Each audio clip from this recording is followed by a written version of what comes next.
Está usted escuchando Imagen Informativa, poniendo a México en la misma sintonía. Futuro Internacional, con Ana Paula Ordorica.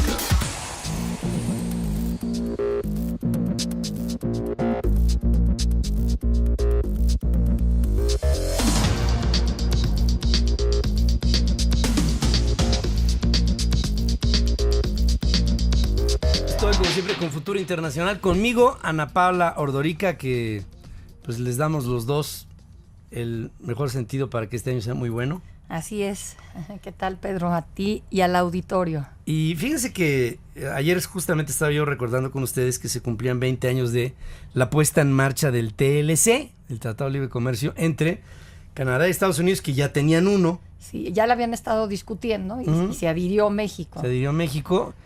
Y bueno, primero quiero escucharte porque yo creo que hay ideas interesantes que hoy se pueden proponer desde el lado nuestro, pero ¿cómo lo percibes tú a 20 años vista? Mira, a grandes rasgos me parece que como un tratado comercial cuyos fines principales eran aumentar el comercio y lograr mayor inversión extranjera directa para nuestro país, claro, se cumplieron con creces. Las exportaciones en 1993 eran de 144 millones de dólares al día.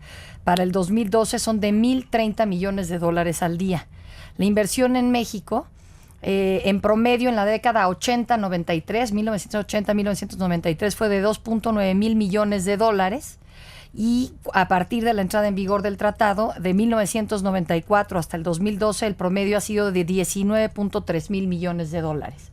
Entonces, en ese sentido, me parece que el tratado cumplió con creces o ha cumplido con creces con lo que su propósito inicial.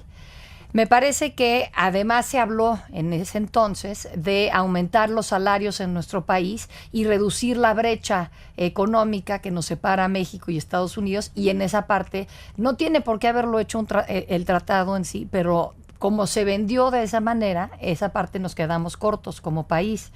Y no creo que la culpa sea del tratado. Me parece que no hemos hecho la tarea en hacer reformas en el país. Pues llevamos años sin reformas, se acaban de hacer algunas y falta ver qué tienen en materia de leyes secundarias para ver qué tan positivas pueden ser, ¿no? Sí, porque lo que dice Ana Paula es que si no hemos hecho reformas, tampoco hemos homologado nuestra forma de ver la economía a los países con los que nos estamos asociando. Sí, mira, el Economist traía un artículo, creo que la semana pasada o antepasada, muy bueno, sobre la planta Bombardier, una planta de Bombardier en Querétaro. Sí. Y dice, llegas a esta planta y todos los coches están estacionados viendo en el mismo sentido, limpios. Entras aquí y ves cómo se está fabricando la cabina de un Learjet y sabes que esa luego se va a ir a Estados Unidos con un componente importante, pues evidentemente de lo que se está haciendo en México. Bombardier es una empresa canadiense. Entonces, cuando ves este tipo de empresas y este tipo de integración, creo que si tuviéramos más de eso, pues evidentemente es a lo que como país le queremos apuntalar. Claro. Lo que me parece, y Querétaro es un estado, el otro día estaba entrevistando a propósito de este tema de los 20 años del Tratado de Libre Comercio a Luis de la Calle, y decía que hay estados como Querétaro, Luis de la Calle, uno de los negociadores buenísimo, muy hábil. Del Tratado de Libre Comercio, dice, Querétaro es un estado que ha tenido un promedio de crecimiento en los últimos 20 años de 6-7%, tasas asiáticas. Son estados que han sabido incorporarse a la lógica del Tratado de Libre Comercio. Y sin embargo hay otros en donde no. Pues ahí tenemos Chiapas, tenemos Oaxaca. Entonces me parece que entre más le apuntalemos a eso, pues una parte de la tarea está hecho. No quiere decir que nos va a resolver todos los problemas, que ese creo que es el de inicio, un error creer que el Tratado de Libre Comercio iba a ser la panacea, ¿no? Fíjense que ayer estaba yo platicando, Ana Paula, y a los amigos que no estaban conmigo en ese momento, en el sentido de que lo que nos funcionó del TLC fue algo que hicimos diferente a lo que siempre esperamos. Siempre esperamos que los norteamericanos nos volteen a ver. Uh-huh. Lo importante no es que nos propongan una agenda, que finalmente, pues como somos un país que no tiene extremos de problema hasta este momento. Sí, no hay religiosos y No hay ayatolas ahí, o tipos inmolados tirándose. ni ideológicos, ¿no? No, aunque sí los hay, pero no extremos. Exacto. Entonces no representamos una migraña o una neuralgia específica para los Estados Unidos. Pero si nosotros propusiéramos al revés, en lugar de esperar una agenda, nosotros propusiéramos esto a los Estados Unidos, pasaría algo similar a lo que sucedió cuando Carlos Salinas, le debo de reconocer, que cuando vino su gobierno, él se preparó y dijo, ¿qué hago que sea diferente? Pues voy a dejar de ver a Estados Unidos como un enemigo, lo voy a ver como una oportunidad. Sacó un artículo recientemente a propósito de los 20 años del TLC Salinas, y lo que él dice es, en este momento se acaba de caer el muro de Berlín, cuando él asume la presidencia. Sí. Y la lógica, el tema ideológico entre capitalismo y... ahí se me fue la palabra, la URSS, la Unión Soviética, el socialismo, ¿no? Se me fue la palabra, exactamente. Ya no es lo que está rigiendo al mundo. Y entonces de pronto el mundo entero está volteando a ver a Estados Unidos, está viendo al capitalismo, y países como México somos insignificantes. ¿Qué hacemos? Porque aparte no teníamos definición. Exacto. No estábamos, o sea, tú te preguntabas, ¿México es un país capitalista? La respuesta de Echeverría, somos una economía mixta. Y te quedabas así, decías, ¿y eso qué es? Ahora, ¿No? ¿Qué es eso de mixta? Y entonces no había una definición. Por eso, fíjate, qué bueno que dijiste lo de las reformas, Ana Paula, porque algo que se me hace fundamental es modernizar al país. Claro. ¿Para qué? Para definir la misma pregunta que hacíamos en el 94. ¿México tiene la decisión de ser un país de libre mercado y de libre competencia? ¿Sí o no? Y si es sí, entonces no me explico un monopolio como el de Pemex. Claro, bueno, eso fue justamente cosas como Pemex, telecomunicaciones, CFE, todo eso es lo que se dejó afuera en el TLC, son lo que no se puso a competir, lo que no entró en esta lógica de competencia, y son los anclajes que todavía nos mantienen en esos segmentos pues bastante poco competitivos. Claro, porque hay otros dos monopolios que impiden la apertura de los que acabamos de citar, que es el monopolio de los sindicatos, sí, que es finalmente un monopolio, y el monopolio político, que ese no se suelta. Por eso mi tema eterno de no a los plurinominales nunca lo van a soltar, bueno, así, hasta que no crezca una democracia que sea equitativa en términos ideológicos. No, y a veces, aunque se quieren mantener esos monopolios, hay circunstancias en el país que pueden venir de otras partes, y me parece que el propio TLC en su momento fue un primer, o no sé si fue la primera, pero fue una piedra que ayudó, o un granito que ayudó a que luego en el 2000 hubiese una transición. Fíjate, uno de los monopolios que quería jalar Salinas para sí, pues era el poder, ¿no? Decía, a mí una vez me contestó porque le decía yo, pues ya soltaste la rienda de la economía. Sí, que se comparaba mucho a la parte Rusia de la perestroika y el glasnost. Y el glasnost. Decía yo, ¿cuándo vas a soltar la parte política? Y le caí, pero bueno, me hizo una cara. Y entonces... Pero se vieron obligados a hacerlo. Claro, pero ¿sabes por qué? Porque llegaron la libertad de expresión llegó por arriba. Llegó por satélite. Sí. Y de repente cuando decías, ¿quién está hablando de México Times of Crisis? ¿Qué es eso?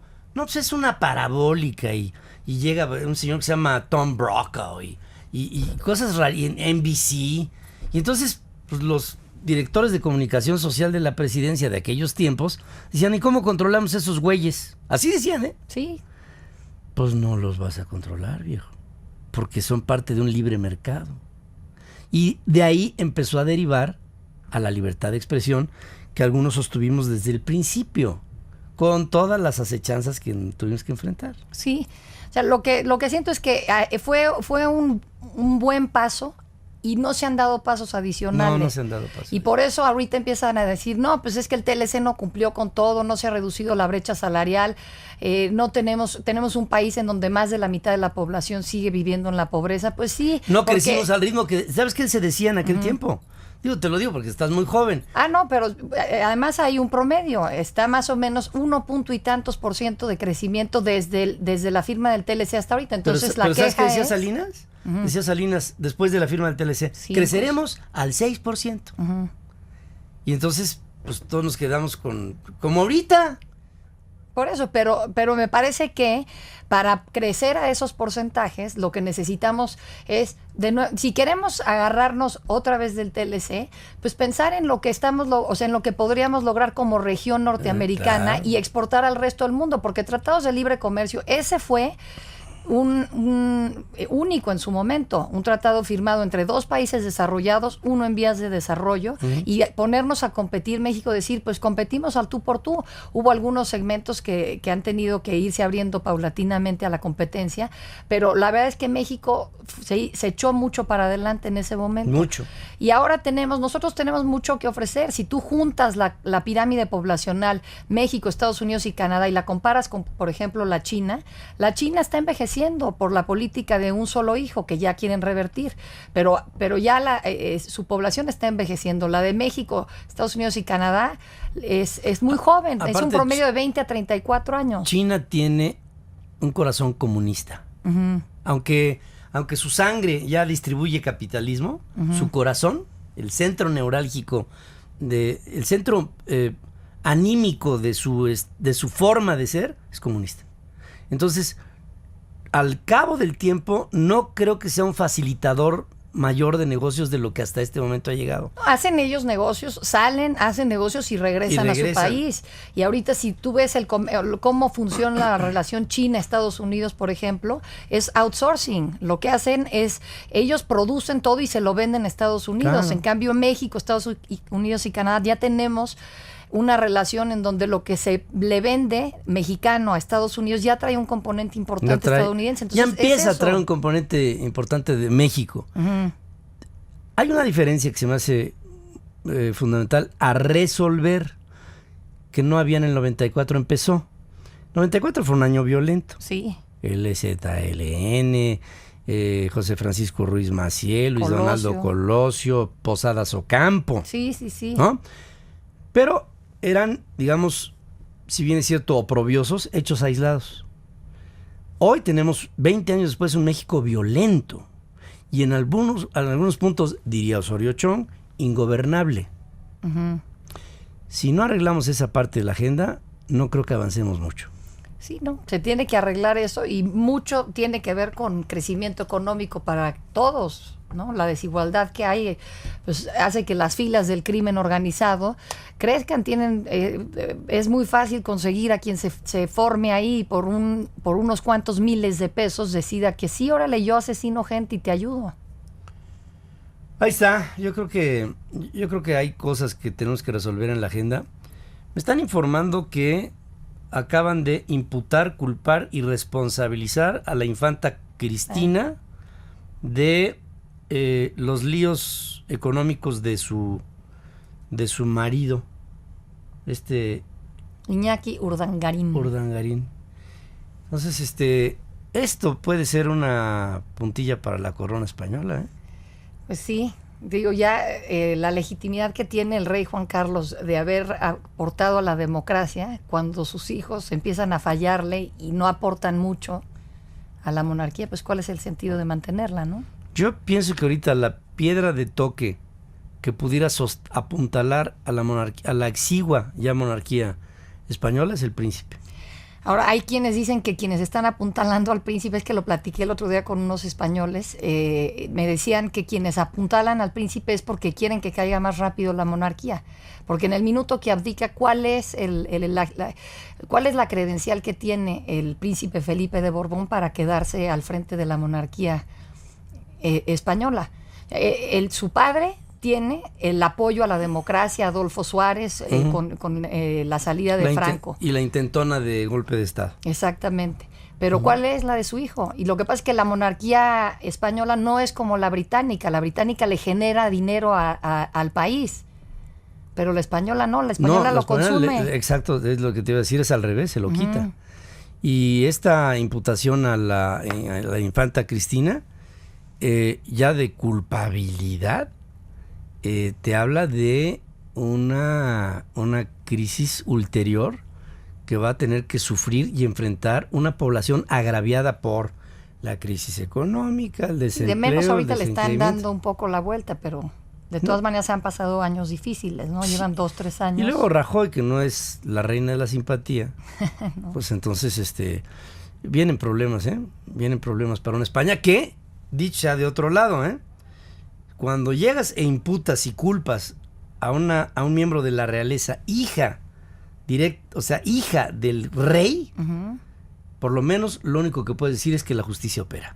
Sí, Porque yo quisiera a ver si esto pudiera ser en otras latitudes.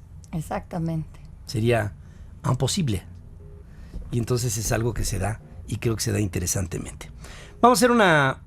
Gracias, querida Ana Paula. Gracias, Pedro. Buen a año. ti y al público y buen año. ¡Felicidades al año!